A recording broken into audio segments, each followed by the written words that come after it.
Hello, my doves. So my mother met my stepfather when I was about 5 or 6, and they were married shortly after that. I have an older sister and 2 younger brothers. After my mom married my stepfather, we moved to his home state, and things took a turn. I had actually never liked him before. I always felt, from the moment that I met him, I felt that he was bad and that he wasn't any good. I remember that my mother asked for our permission before she said yes to marry him, and I knew that I did not want him a part of our family, but I knew that he made her happy, and so I said that she could marry him. We had just moved into our new home in his home state when he started to beat me. I was about 7 or 8 when it started. I remember the first time was like he asked me to look for his wallet or something stupid, and I wasn't able to find it, and so um, I remember a time after he had just finished abusing me, or beating me, what have you, and I was crying and I was asking for my dad. I remember that he gave me a bloody nose and said that he was my dad now, and I didn't have the right to ask for my actual dad. Shortly after that, I started to realize that he was also beating on my sister, and my brother, and as well as emotionally abusing us for years and years and years.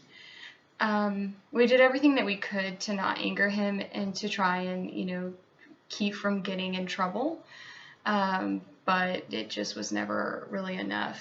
Of course, he didn't beat us every day, or every minute. It was only whenever my mother was away when he could get away with it, to be honest. They would actually fight quite a bit. I know that one time they got into a really bad fight, and somehow they both ended up outside, and my mother ran inside and tried to lock him out of the house to keep him away. And she wasn't successful for that.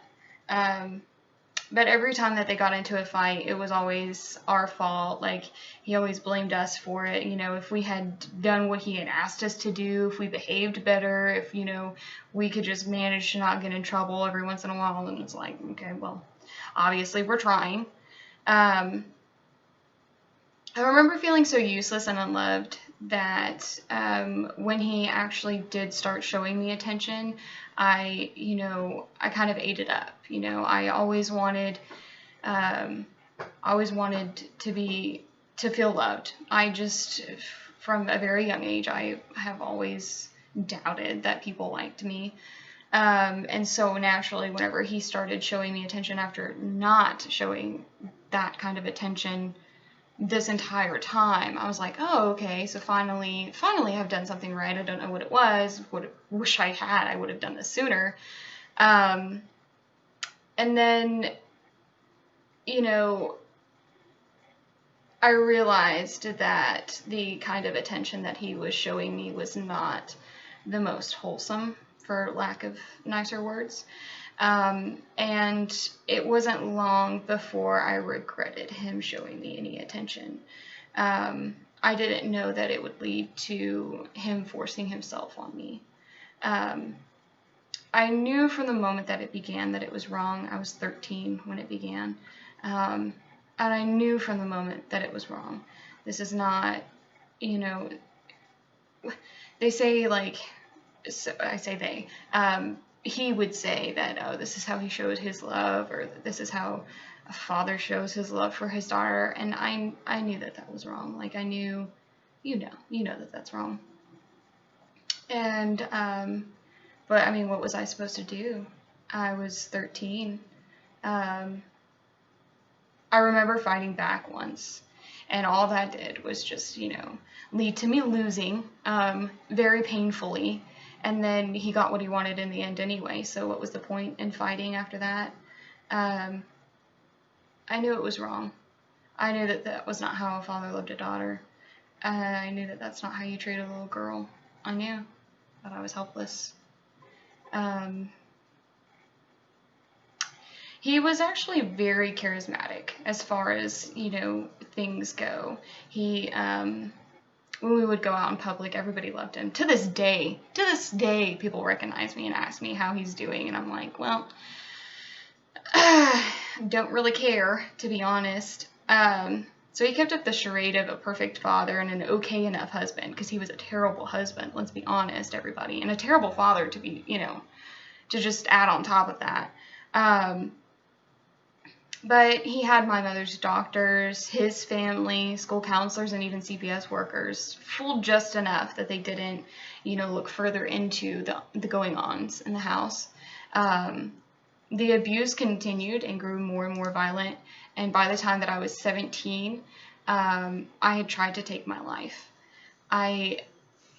It was the day after Father's Day, and Father's Day was always a big deal because, it's about him, and I just couldn't live another day the way that things had been going, I didn't see a future for myself. The only future that I saw was, I don't even know, like, being his thing for, like, the rest of my life, and I did not want to live like that. So I took a handful of Benadryl. I took a couple of pills of Vicodin. I remember thinking, oh, not too much. You don't want to hurt yourself, which I thought, I think now is stupid, but, back then, whatever. I laid down to take a nap, and as I laid, I do not to this day pray very often at all whatsoever, but I remember I prayed, and I prayed my goodbyes to the people that I loved, and I woke up in a hospital bed, so probably would have been successful with it. Thank God I wasn't, just to be clear. Thank fucking God I wasn't. I was actually visited by a social worker while I was in the hospital, and, I don't remember quite a lot of what happened in the hospital because I was really groggy due to the Benadryl and all the stuff that they were doing to counteract what I had stupidly done. But I remember she was asking me if I was pregnant, if I had a boyfriend, if, what made me so upset to do this. And I looked at her, and, I looked over, and there was my stepfather just standing there staring in the window. And I cried and told her that everything was fine. And I don't blame anybody for not doing anything because, how can you do anything when the person that you're trying to help is saying that nothing's wrong, But yeah, so, and I remember, like, in that instant wanting to take it back and wanting to say something different, but I had it there in my head. It was there. It was, hey, no, help me. There is obviously something wrong. But it just wouldn't come out. No matter what I tried to do, it just would not come out. And I felt so defeated when we finally got home from the hospital, and I was just so tired and so drained from, being stupid. And he thanked me for not ratting him out. He said that he was really worried, and he for sure knew that I was in there telling them all the things that he did. And he thanked me. He fucking thanked me. And I have never felt so low in my entire, to this day, I was 17, so 7 years later, like, to this day, I've never felt that low in my life. And I felt so defeated. I felt like, even when he wasn't there, pulling me by my hair or whatever, he was always going to be controlling me. And I God, that was just a terrible feeling. And I hated it. So when I turned 18, obviously, 18, you're an adult. 18, you're not a child anymore. 18 this, 18, now you're a woman, whatever. So it dawned on me that I'm no longer a child. Like, I'm no longer helpless in this situation. I have nothing to my name. I don't have a car. I have a job, but I never have any money because, what do you know? He takes that from me. So, I didn't have anything other than the fact that I knew this was not going to be my life. As stupid as it sounds and as cliche as it sounds, I didn't die. I tried, and I did not die. So there must mean that there's something else, there has to be a reason. So this has got to stop. I shouldn't be the one punishing myself. He should be punishing himself for this. He did this, not me. And so once I came back to that realization, because I had that when I was like 13, I don't know what happened along the way. So, he had abused my mother and my sister and my brothers, and I had it. This was not going to be our life. This was not our story. So I was still scared, to be honest, that no matter what I did, it would backfire, and, I wouldn't end up being a hero. In fact, I would end up getting everybody killed, because, that's where I really thought this was going to go, to be quite honest. And so I had to figure something out. So while I'm trying to figure everything out, and, what would I do? Where would I go? Who would I turn to? And then, is anybody even going to believe me? Because when you're 13 and it's been going on for like 4 or 5 years, and you're told constantly that no matter what you do, no matter who you tell, you're not going to be believed. And then you see shows and movies and hear these stories where these girls come forward with,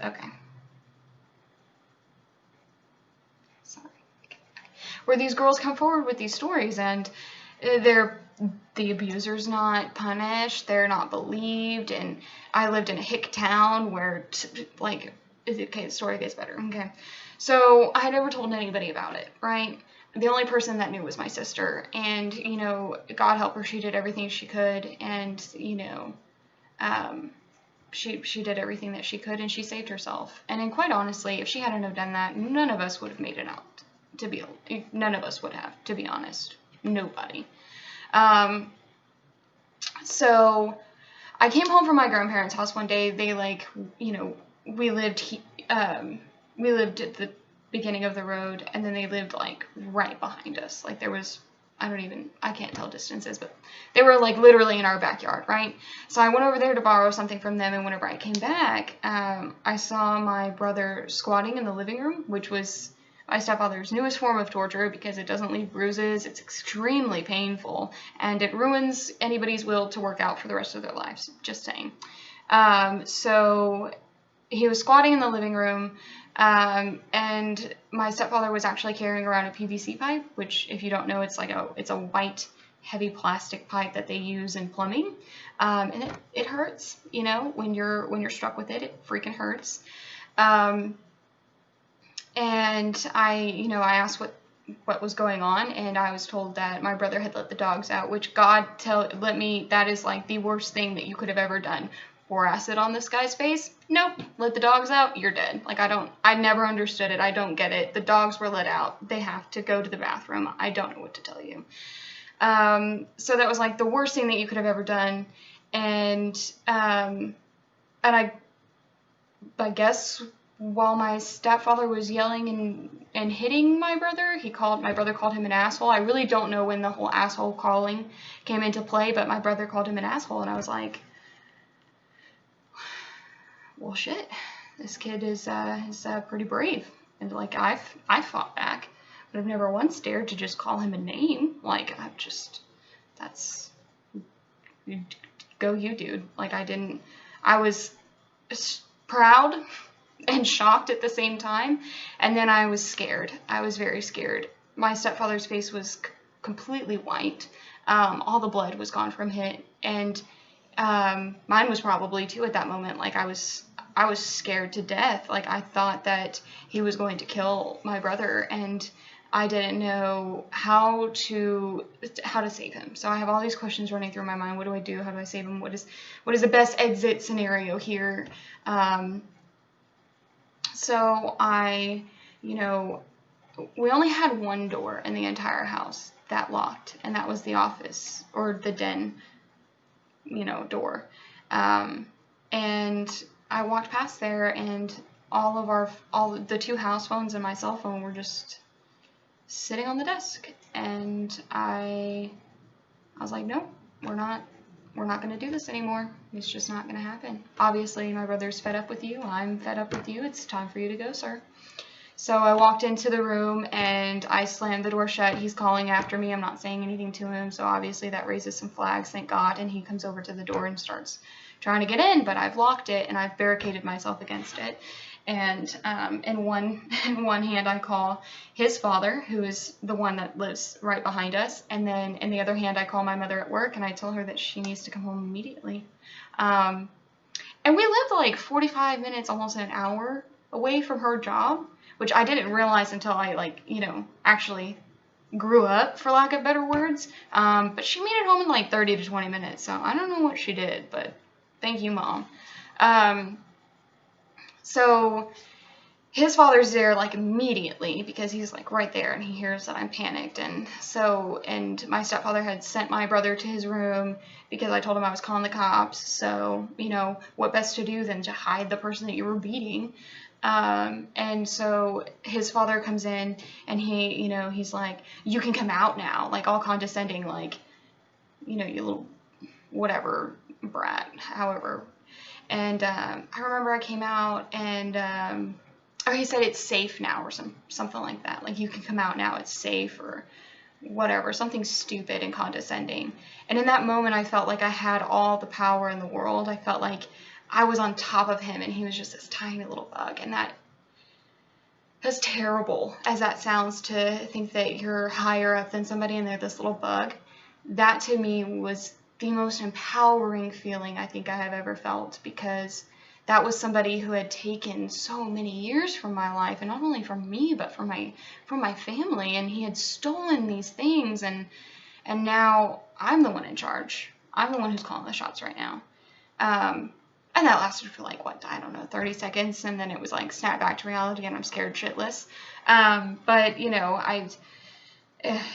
that as it may, my mother came home, and I still had never told her what was going on. I don't even think I ever told her that he was beating us. And they're outside, the guys, and I'm in the kitchen with my mom, and I'm telling her, I'm like, we have to go. Like, we can't stay here, because I really felt like if we stayed there, like, that would be it. Nobody would be left in that house, because he grabs a pole and beats somebody for letting the dogs out. What do you think he's gonna do to somebody who's like, fuck you, sir? I've now ballooned the lid off of your whole operation here. Like, no, we're all going down. So we packed a couple of nights worth of clothes for my mom, myself, and my brothers, and we left and we went to my sister's apartment, which, like I said, thank God she had one, because I don't know where we would have gone if it wasn't for that.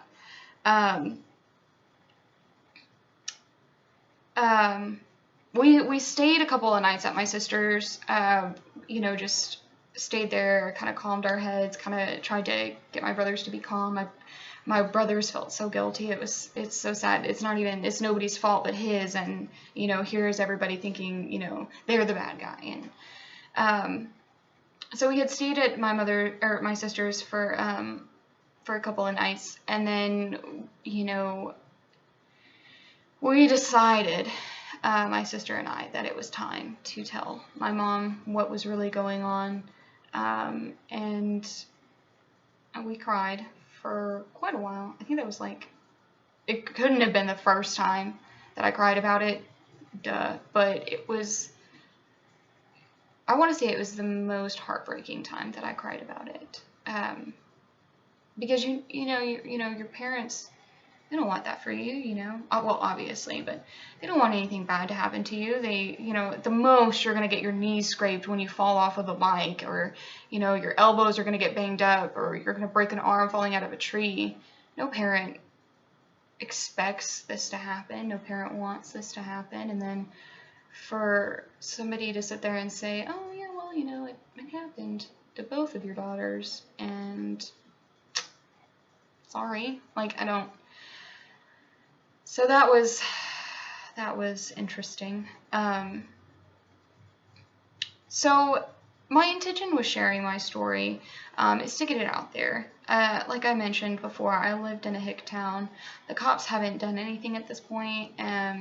And due to the setting of the town, I don't think anything will ever happen. I don't think anything will ever get done. The greatest detective alive is what we were told. He's the greatest detective when dealing with these things, which I don't think that you should brag about that, because I don't think that you should have to experience such things in such a small freaking town. But, you know. So the greatest detective that has ever lived automatically told us that it wasn't going to happen overnight. He was automatically against it from the moment that we walked into his office. And I think that that should have been our first warning that nothing was going to happen. But, you know, we didn't listen. And to this day, we don't listen. People are still hounding him for answers and nothing. But all that aside, I want other survivors to know that I am here. And despite everything that bad that's happened to me, I'm flourishing. And you can too, you know, like, this doesn't have to be the thing that ends you. This doesn't have to be, it is a terrible, terrible thing. And one of my friends described it perfectly the other day, and I wish that I knew her exact words, because it was just so good. But paraphrasing, it's like somebody murdered you. Somebody murdered who you were going to be and everything that you were. And that is like the truest thing that I have ever heard, because I was not this person that I am now, who I love. Don't get me wrong. Like, I love who I am, and I think that I am quite awesome, to be very frank with you. But this isn't who I was. I was a shy but very outgoing girl at the same time. I don't understand that. And, you know, I believed in so many things. I believed in a lot more things, and a lot more different things that I do now. And it's so sad to know that one person, as wonderful as it sounds, that one person can change your life, which, believe me, one person has changed my life many a times, but in such a negative way is just heartbreaking. But that doesn't have to be the end, you know. That doesn't have to be all that there is to you, you know. Which we'll see in the future, because all of my posts on here are not just going to be from the past, you know, they're going to be from the present. And obviously, since I can actually envision one now, they'll be about the future. So I don't want you to feel like you're alone, and I don't want you to feel like it was all your fault, because honestly, it's never your fault. When you don't want somebody to do something to you and they do it anyway, that's never your fault. Never. Hands down. Don't even care what the situation is. Hands down, never your fault. So please feel free to contact me and ask me any questions. I will do everything in my power to help. I will do everything in my power to help you through whatever it is. It doesn't even have to be about rape or about abuse or whatever. I'm here for you if you feel like you have no one else. I'm here. I am going to continue to share my story in the hopes of raising awareness and raising hope in a hopeless situation. Like I said, all of my posts are not going to be about my past. They're also going to be about my present and my future, because I have one now. And I hope that the story didn't upset you, but connected with you in a way that helps you see that no matter what you're going through, and no matter how dark it may seem, the darkness is only temporary. There is light all around you, and you just have to be open to it, and you have to be, you know, willing to accept that there are things that you're going to need help with. That took me a long time to understand and to accept, but you can't do everything by yourself, and you definitely can't fight this battle alone. And I'm not saying that I can be the only one to help, but I'm saying, you know, you have people, and I'll help you find resources, and I'll help be that person if you need me to be, but you're not alone, and you don't have to go through this alone. Okay? Well, until next time, for hopefully a brighter story, goodbye, my doves.